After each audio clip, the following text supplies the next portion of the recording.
A merchant returns from trading with a nearby village, only to run into a blockade. Apparently, the guards have been posted due to rumors about a pagan village nearby, planning to hold a festival. Are you excited for the recap already? Let's do this. Kraft Lawrence, the merchant, asks those working in a field where he can find Yare, and they direct him to a field down the road. Lawrence stops when he notices the villagers taking part in some sort of tradition. Yare is carried away and locked in a barn as he waves to Lawrence. He's been chosen to stay there for a week as per tradition. Lawrence heads to see the village chief, who talks of the bountiful harvest due to the new lord's techniques.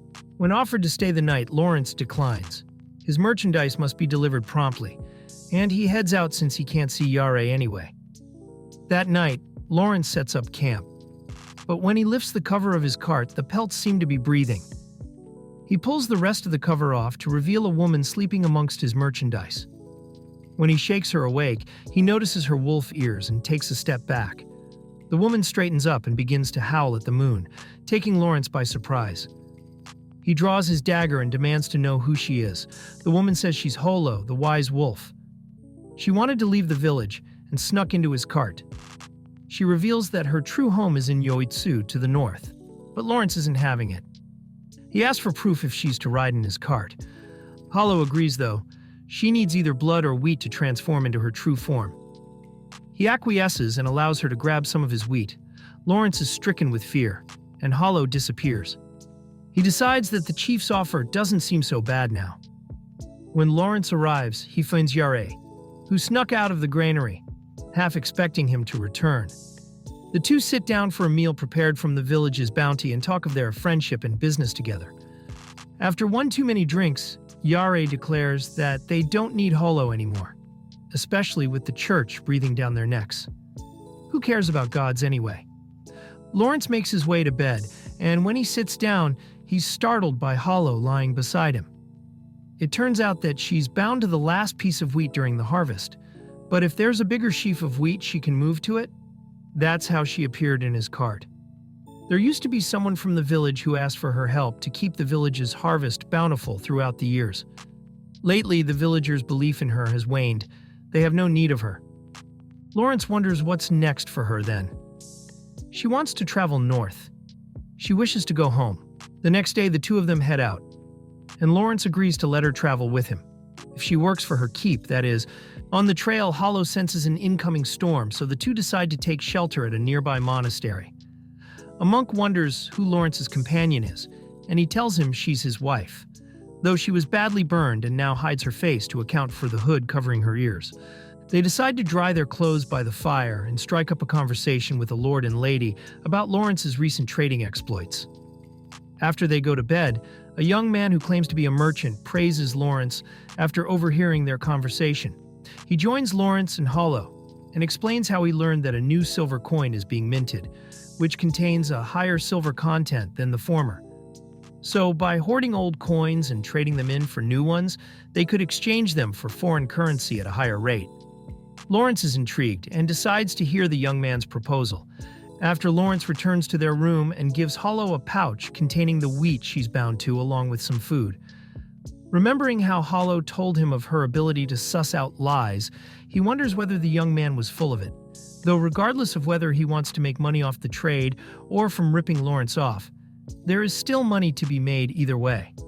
Holo agrees and tells him that the young man wasn't entirely truthful after all, just as he suspected. In the morning, Lawrence wakes up to find Holo's bed empty. Later, he notices her exiting the church and wonders why. She merely wanted to attend service and figure out more about the world since she left the village last. The church's influence has grown considerably, and they're really going hard on a one true God kick. Though the world has changed, Holo doesn't feel like she's changed along with it. Lawrence tries to comfort her, but she just condescends him and runs off, ready to get going. They met up with the young merchant and agreed to go forward with the deal. Though Lawrence doesn't have the cash on hand, the two agree to meet in Pazio at a tavern called Yorend. They decide to part ways, as traveling on muddy roads by foot is faster than by cart. On the way, they talk about knowledge and how wolves apparently attack humans to eat their brains and absorb their intellect. Lawrence remembers being chased by a small pack when someone didn't make it. He tells Holo to stop talking about it, and she realizes she might have gone too far, apologizing. When they make it to the next town, she wonders if he's mad at her. Maybe a little, joking that talking about people getting their brains ripped apart isn't exactly copacetic. After they pass through, she tells him that wolves are afraid of humans and only attack in defense. But she refused to say anything of her own experience. After a while, they make it to Pazio. Lawrence worries that Holo might be recognized, but she denies it, since the legends of her appearance as a maiden are far too old to remember, according to her. In the market, they pass by an apple stand, and Holo gives Lawrence literal puppy dog eyes. He acquiesces and gives her a silver. Expecting change back is a foolish endeavor as she buys a bushel full. Needing some funds, they head to the trading company to offload the pelts. Lawrence intends to ask around and figure out what the young merchant's info was, which was a bit suspect. The trader looks at the wares and offers 130 silver. Lawrence gets him up to 140, but before they make a deal, Holo steps in. She starts spinning a tale about the apparent fruit scent they give off, and how hardy the furs are, and ends up getting the trader to offer 210 silver for the lot, which they agree to. At the tavern, Lawrence says he didn't even notice the scent. Well, of course he didn't. Holo used the heap of apples she bought to twist the truth a bit. They meet with the young merchant and discuss the deal. Lawrence asks where he heard about the new mint, since the trader outpost knew nothing of the news. Apparently, he heard it in the old mining village he used to live in. He requests a 10 silver deposit and 10% of the earnings 6 months out. Lawrence thinks the terms are amenable and agrees. They'll head to a notary to hash out a contract the next day. Before Holo and Lawrence hit the hay, he tries to teach her about all the different silver coins and their counterfeits, but she gives up and passes out. After they finalize the contracts, the young merchant reveals that it's the Trenny silver which will increase in silver content. Lawrence decides to visit a currency dealer to speak with him about it. When they arrive, the dealer, Waits, is quite taken with Holo. He lines up different mints of Trenny silver chronologically. Even he can't tell the difference in purity, short of melting them down. Holo checks them by sound, and her ears twitch when she gets to the newest coin. However, she tells Waits that she couldn't discern any differences either. On the way back, Lawrence asks why she didn't say anything. He noticed her ears and knew she found something.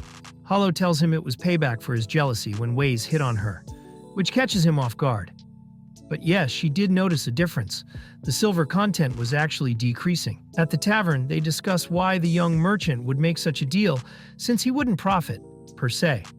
But Holo points out how news about the purity of a coin, right as it begins declining, isn't a coincidence. Lawrence gets an idea and decides to head back to the trading outpost. Later, he grabs a drink with the young merchant to figure out the route he took to get to the monastery. The trader from the outpost listens in and meets with Lawrence and Holo after. It turns out that the young merchant, Jeren, has been going around to any merchant who will listen to make a similar deal. Since they'll have a ton of worthless silver, they'll be looking to offload. Surely, whoever is behind things will serve to make a tidy profit. The trader thanks them for the info and tells them he'll begin investigating the matter right away. Before they head to bed, Holo remembers she wanted to tell Lawrence something, but it seems to have slipped her mind, in part due to the boatload of booze she drank. The next day, they talk with the manager of the trading post. They discover a different company is backing Jeren, most likely in cahoots with a noble. But if they make the first move, they'll get out ahead. Outside, Lawrence celebrates the deal, hopefully making at least 2,000 silver from the information, allowing him to open his own store. At the tavern, Holo sees Lawrence drawing up plans for his new shop. The thought of being alone again saddens her, and she begins to mope. But Lawrence isn't having it. He sits beside her and tries to comfort her. She fears being alone again. She's been alone for some time now, and dreams about those she left behind. He grabs the drawing and hands it to her to dry her tears with. She thanks him and says she owes him once again. He goes to blow out the candle and lie down only to find Holo in his bed. She won't let him go and yanks him into bed with her. Suddenly, her demeanor changes. She remembers what she was supposed to tell him. Their enemy has been alerted to them meddling in their affairs. There are a few outside their door right now. She hops up on the windowsill and jumps onto the roof below. The men at the door start to break in and Lawrence jumps after her. They ditch the horse and cart and make hay at it. She hands him some of the wheat in case something happens as they make their way to the trading post. He tells her they should go shopping when this blows over. She needs a few things he'd be happy to buy for her. The Malone Trading Company is just up ahead, but Holo stops him for a moment. She tells him to go talk with the trader and cut a deal or threaten them or something. She'll be the decoy and lead the thugs away. But Lawrence is worried about her being caught and handed over to church custody due to her ears and tail. She's having none of it and bids him farewell before he can stop her. He makes it to the gated entrance of the trading post and is let in by the workers, who scare off the thugs. Lawrence speaks again with the manager, Richton, who ascertains that the thugs must be from the Medio Trading Company. But why would they go after them? If the company was already collecting silver, they must know Lawrence and Holo are aware of the whole scheme already. Going after them wouldn't make sense. Lawrence remembers their short time together and gets up to leave. Richton stops him, though he understands if it is his wife in a similar situation. He wonders what sort of leverage they have when a letter is delivered. It's for the wolf in the forest the wolf lives in, and says they will hand Holo over to the church. The cat, or dog, is out of the bag. Lawrence reveals that his companion is none other than the wolf god of the harvest. Since the coins are being diluted, the king's fortune must be waning. So instead, they should cut a deal and sell silver to them before Medio hands over Holo. If the church were to turn its ire on the Medio Trading Company instead, they wouldn't be able to cut a deal themselves. They don't have the silver they need, or else they wouldn't be going around collecting merchants' silver. Besides, they'd have handed Holo over already if they were confident. Lawrence proposes that he steal Holo back and go on the run until they can close a deal. If they betray him, then he'll testify against them. Richter says it'll take a few days to ride to the castle and back, which isn't too long to hide. The next day, Lawrence gets ready to save Holo. Richter tells him to remember their passwords, Pirion and Numai, before he heads out. They finalize their plans in the carriage as they head to where Holo is being held. Lawrence exits through a hole in the bottom and into a passageway beneath the streets. Allegedly, the church carves them out for nefarious purposes. He makes it to where they told him to go and waits for a sign. When he hears the passphrase and responds in kind, the ceiling opens and Holo appears. Annoyed, she ignores Lawrence. When they return to the cart, she goes off on him for embarrassing her by not saving her himself in a more dashing manner. She mentions that she did recognize one of her captors. It was Yare. Upon hearing her name, he wanted to see if she was real. He told her they no longer needed her, and reveled in the fact that they didn't have to appease their harvest god any longer. Holo begins to break down, feeling betrayed by those she used to help. Lawrence consoles her. If they're not sorry to watch her go, then screw them. Let them figure out what they lost on their own. She perks up again and thanks him, but reminds him not to get too cozy with her crying in front of him. They make it to another spot above the tunnels. Inside, she prods him, and he admits that she's cute. She returns the compliment and grabs onto his hand. Meanwhile, Yare and his goons search the city and its tunnels for the pair. Holo stops. She hears something. It's water splashing up ahead. She tells Lawrence to cover his ears before howling, scaring off the hounds the thugs brought to sniff them out. They're noticed before long and turn heel to run. While turning a corner, they run into a thug. Lawrence takes him out, but with his back turned, another appears and stabs him in the arm. They continue on, but Lawrence is losing a lot of blood. He comes to and Holo is standing over him. He didn't notice the bandage she tied around his wound. He was not looking too hot. Holo tells him she can sense the sun down in one of the hallways, but when they get there, they discover an old well with no way up. Yare and his goons have them cornered. He tries to cut a deal with Lawrence if he hands over Holo to the church. Unfortunately for them, he and Holo already have a contract. He promised to bring her home, and he has to honor his word. Yare tells his men to kill Lawrence and capture Holo alive. She stops him from trying to protect her and starts to drink some of his blood to turn into her wolf form. She asks him to look away as the little wheat pouch falls to the floor. Holo towers above the men, who dip out of fear. She gives chase, knocking them out as she goes. When she returns, she goes for Yare, but Lawrence tells her to stop, so she drops him instead. When she turns around, Lawrence is terrified at first, but she just picks up her wheat bag and turns to leave. He yells after her. They had a deal. She still owes him for those clothes. He'll follow her to the north without rest if he has to. Lawrence wakes with a start, finding himself in the Malone Trading Company outpost. Richter is glad to see him awake. It turns out that his subordinates found him with a giant wolf watching over him. When he got there, he found Holo waiting. She watched over him as he rested and left without saying a word. They successfully made a deal, but with all the fees and BS levied by the king, his upfront 5% fee only came to 120 silver coins. Luckily, the Medio Trading Company was desperate.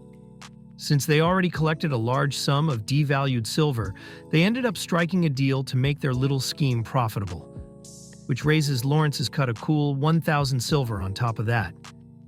He asks for his payment in pepper, which makes Richter chuckle.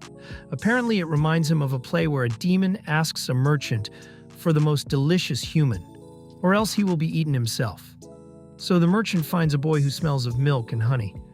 But when presented to the demon, the boy says he's already found the most delicious human. It's the merchant, who carries spices every day. Someone delivers an invoice for 140 coins. Confused at first, Lawrence reads the contents and books it out the door. It's for a woman's robes, traveling shoes, and other goods. In the docking bay, Lawrence finds Holo with his horse and cart. She can't have him going all the way up north to collect a debt. He reaches out and she gives him her hand. They've got a deal. Spice and Wolf. Thank you guys for sticking till the end of this video. Make sure to subscribe to our channel and hit the like button for more videos like this. Cheers!